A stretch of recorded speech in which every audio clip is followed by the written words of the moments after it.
avait près de 400 femmes et les vidéos ont fuité. Il s'appelle Batlazar. Pour ceux qui ne le connaissent pas, c'est un homme d'affaires qui nous vient de la Guinée équatoriale et aujourd'hui, il fait l'actualité en ce moment. Pourquoi? Car des sextapes de lui ont été divulgués sur les réseaux sociaux. Moi, personnellement, ce qui m'interpelle, c'est de parler de la notion de cyberharcèlement. Pourquoi? Parce que l'une des femmes, justement, qui tourne dans ces sextapes, c'est ôter la vie due à la pression reçue des réseaux. Bonjour à vous, j'espère que vous allez bien. Je vous souhaite la chaleureuse bienvenue sur ma chaîne Hey Cyber. Ici, j'aborde des thématiques liées à la cybersécurité, l'intelligence artificielle, le hacking ou encore la tech. Donc, si cela t'intéresse, te passionne ou t'aimerais juste en savoir plus, tu es au bon endroit. N'hésite surtout pas à me laisser un petit pouce bleu et à t'abonner. Aujourd'hui, j'ai décidé de faire une petite parenthèse pour parler du cyberharcèlement. Pourquoi? Parce que ça devient de plus en plus récurrent et ça nous touche de plus en plus. Que nous soyons jeunes, vieux ou bien encore même des enfants. C'est un facteur aujourd'hui qui nuit la société et j'aimerais qu'on en parle à cœur ouvert.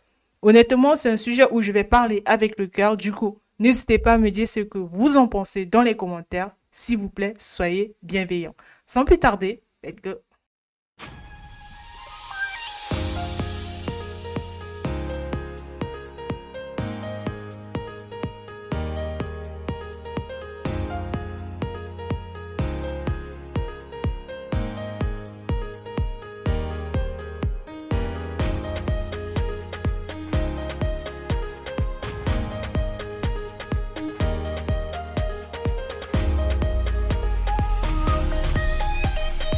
Je ne sais pas s'il y en a parmi vous qui ont entendu parler de l'histoire de Batlazar, mais je me dis que oui. Pourquoi? Parce que ça fait l'actualité du moment, comme je l'ai dit à l'introduction. Moi, ce qui m'a choqué, j'ai entendu parler, mais j'ai pas trop prêté attention.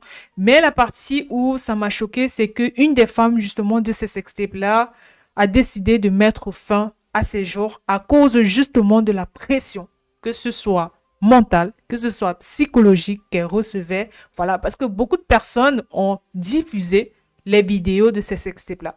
Voilà, que ce soit en interne, que ce soit sur WhatsApp, Snapchat, Facebook, TikTok, sur tous les réseaux sociaux, beaucoup de personnes ont partagé les vidéos.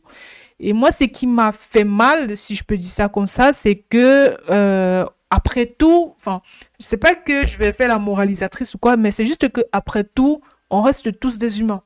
Dans la mesure où, même si une femme a eu à faire ça peut être ta sœur demain, ça peut être ta fille. Ça peut être ton mari même.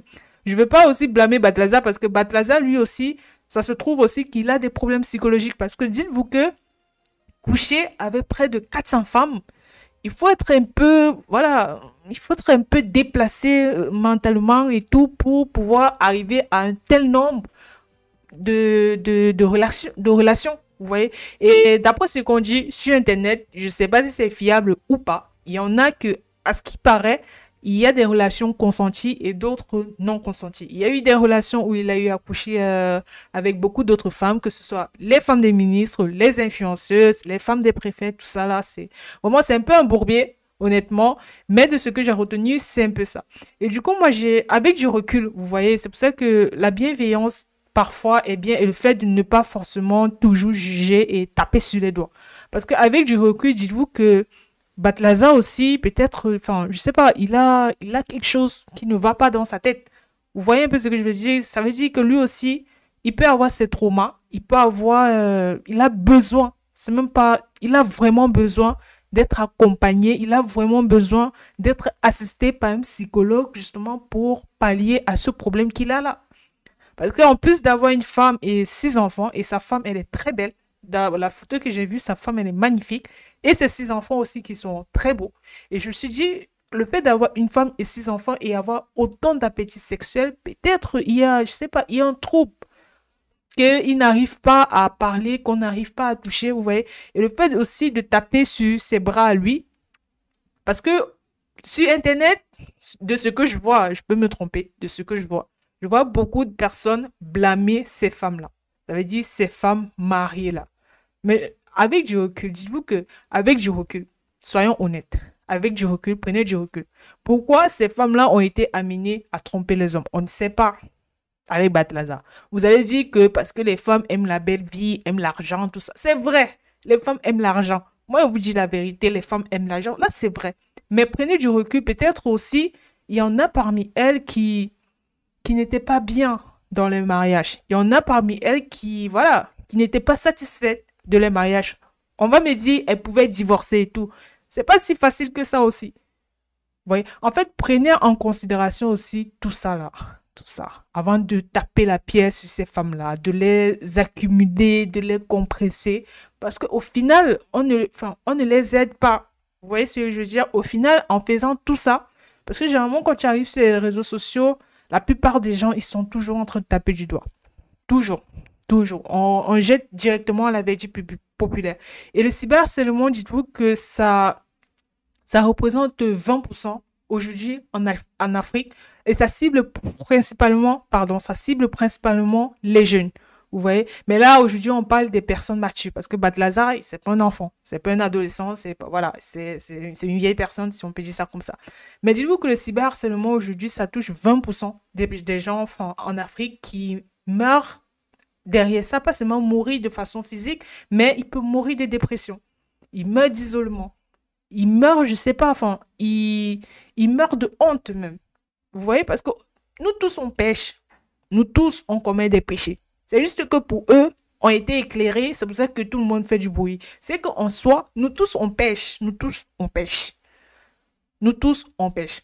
Du coup, est-ce que vous voulez être la cause justement de ce cyberharcèlement-là? Parce que cette femme qui a décidé de mettre fin à ses jours, elle avait une famille. Elle avait probablement des enfants. Elle avait une maman. Elle avait des sœurs, des frères. Donc, c'était une maman, une fille, une sœur, une amie. Je sais pas. Avant d'être la copine de Batlazar, elle a quand même des gens autour d'elle qui l'ont perdue. Pourquoi? Parce qu'on a accumulé, accumulé, accumulé, accumulé. Donc, moi, ce que je vais faire, je vais donner mon point de vue sur la vidéo, c'est que dites-vous que nous tous, que nous soyons africains, que nous soyons européens, que nous soyons américains, nous sommes d'abord des humains.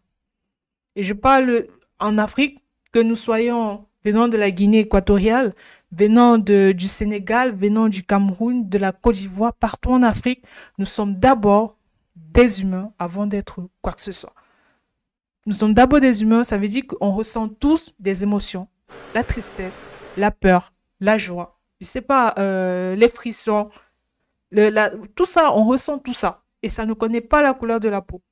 Donc, posez-vous la question, c'est que avant d'accumuler ces gens-là, même Batlazar là, avant d'accumuler ces gens-là, dites-vous que si c'était mon père, si c'était ma soeur, si c'était ma copine, si c'était mon ami, si c'était ma cousine, si c'était une personne proche de moi, qu'est-ce que j'aurais fait? Est-ce que j'aurais agi pareil? Est-ce que si c'était mon cousin ou bien si c'était ma soeur, ma copine, et que les gens font ça et qu'elle elle met fin à ses jours, comment est-ce que je vais me sentir? Je vais pas bien me sentir. Et pourquoi est-ce que on veut faire ça aux autres? En fait, c'est pas une vidéo, une fois de plus, hein. C'est pas une vidéo de moralisation, c'est juste pour faire comprendre que le cyberharcèlement, ça détruit des vies. Ça détruit des vies parce que nous, derrière nos téléphones, on se dit, c'est rien. Je mets juste un commentaire et puis c'est bon. Je dis juste que voilà, c'est une PUTE et puis c'est bon. Je dis juste que lui, il a commis un V et puis c'est bon. Or, par contre, la personne qui est derrière, qui lit ça, ça touche. Parce qu'on n'est pas fait de cailloux. On est des humains. La personne qui lit votre message, qui est la victime, qui est la personne sur qui on parle sur les réseaux sociaux, quand elle lit les messages, bah, ça détruit intérieurement. Que nous soyons hommes ou femmes, ça nous détruit intérieurement. Parce qu'après tout, on a des sentiments. Dieu nous a créés comme ça, on a des sentiments. Donc le cyberharcèlement, honnêtement, c'est quelque chose qu'on doit prendre en compte. Aujourd'hui, surtout, avec l'avènement des réseaux sociaux, c'est quelque chose qu'on doit faire beaucoup gaffe. Ça veut dire qu'avant de tirer des pierres sur des gens, prenons du recul, calmons nos nerfs, voilà, et ayons de la bienveillance. C'est important. C'est important parce que la bienveillance, par exemple, sur un sujet, ça peut sauver une vie. Peut-être au lieu de blâmer les femmes là, Voilà, parce que je vois beaucoup d'hommes aussi s'acharner sur les femmes, qu'il n'y a plus de femmes fidèles. Bon, chacun son avis. Mais au lieu de blâmer les femmes, pourquoi pas essayer de comprendre pourquoi ils ont fait ça? D'autres diront c'est l'argent, why not? Mais voilà.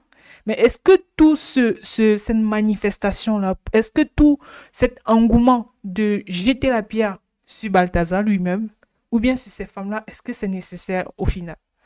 Parce que dites-vous que même Balthazar, il peut se ôter la vie à cause de tout ça. Lui, s'il se ôte la vie, il a laissé qui derrière lui? Sa femme et ses 6 enfants. C'est compliqué. Dans le cyberharcèlement, c'est quelque chose que nous devons prendre en compte. Nous devons faire attention. Parce qu'après tout, ces célébrités-là, ces personnalités publiques-là, ou bien ces célèbres hommes d'affaires, avant d'être tout ça, ils sont d'abord humains. Ils sont faits de chair et de sang comme nous. Donc moi, je me dis, avant d'avoir certain nombre d'actes, posons-nous réellement les questions. Parce que honnêtement, le cyberharcèlement peut entraîner à la mort. Sérieusement. Et il y a beaucoup de personnes qui ont perdu la vie à cause de ça, à cause de la pression de la société. Parce que ça entraîne chez eux une pression aussi psychologique de retrouver ta nudité sur les réseaux sociaux, de retrouver ta nudité sur les réseaux sociaux ou encore tes ébats sexuels sur les réseaux sociaux. Ça a un effet psychologique sur nous tous, encore plus même sur la personne que sa nudité a été retrouvée sur les réseaux. Vous voyez, dans le cyberharcèlement, et le fait justement que nous qui recevons les vidéos, on partage, on promue, on divulgue, ainsi de suite, ainsi de suite, ainsi de suite. Mais dites-vous, comment est-ce que la personne se sent? La personne n'a pas demandé à être sur les réseaux sociaux, à voir sa nudité sur les réseaux sociaux. Pour la plupart, parce qu'il y a aussi des gens, mais pour la plupart, ils n'ont pas demandé ça. Ils n'ont pas demandé ça. Mais quand ils voient ça comme ça, il y en a qui tombent dans des dépressions sans fin. Il y en a qui tombent dans des dépressions sans fin. Il y en a, comme le cas de la femme qui a ôté sa vie. Imaginez à quel point il faut y arriver pour dire que je vais mettre fin à mes jours. Il faut vraiment y arriver pour dire que je vais mettre fin à mes jours. Du coup, n'hésitez pas à me dire ce que vous en pensez en commentaire. Du coup, la plupart ne savent pas réellement que ça, c'est du cyberharcèlement. Mais on le fait juste comme ça. Pas déni, pas effet de mode, pas sujet d'actualité, sujet de buzz et tout. Donc, faisons attention. Faisons attention parce que ces personnes-là, ils ont des familles. Et ces familles-là ont des réputations aussi à tenir. Ces personnes-là ont des émotions. Ces personnes-là ont des vies. Et ont des bouches à nourrir aussi. Pour les jeunes, ils ont les réputations, ils ont encore les vies à construire. Pour nous, les jeunes. Donc, faisons attention à ce que nous diffusons, à ce que nous disons, Parce que dites-vous que la personne qui lit derrière, ça fait mal. La personne a aussi des émotions. Donc, dites-vous que celle qui a décidé de dire que, bon, moi, je ne vais plus continuer sur la Terre, ça veut dire qu'on a appuyé sur un point où on ne devait pas appuyer, en fait. Et comme on a appuyé sur ce point-là, et elle a dit, bon, il n'y a pas de retour en arrière. Et c'est, voilà. Et c'est ce que vous connaissez. Merci à tous ceux qui m'ont suivi jusqu'ici. N'hésitez pas à me dire ce que vous en pensez en commentaire de la situation. Encore une fois de plus, ce n'est pas une vidéo de moralisation, c'est juste une vidéo pour parler de faits concrets qui deviennent de plus en plus récurrents, que ce soit en Afrique ou encore en Europe. Le cyberharcèlement. Faisons attention à ça. Pourquoi? Parce que même les personnes qui sont victimes ont une santé mentale à préserver. Santé mentale et santé physique aussi à préserver. C'est pas facile. C'est pas facile. Donc, faisons attention à ça. Dites-moi vos opinions, vos avis sur le sujet de Balthazar. Qu'est-ce que vous pensez justement qu'on peut mettre en œuvre pour l'aider, lui et ces femmes-là, voilà, à pouvoir avancer de nouveau? Ou bien, qu'est-ce que vous pensez, même si vous jugez, dites-moi ce que... et pourquoi vous jugez même d'abord? Dites-le moi. Personnellement, moi, je suis ouverte à tout type de réflexion. Merci encore d'être resté jusqu'ici. Et donnez-moi vos avis. Laissez un petit pouce bleu, abonnez-vous et à très bientôt pour une nouvelle vidéo sur Cyber.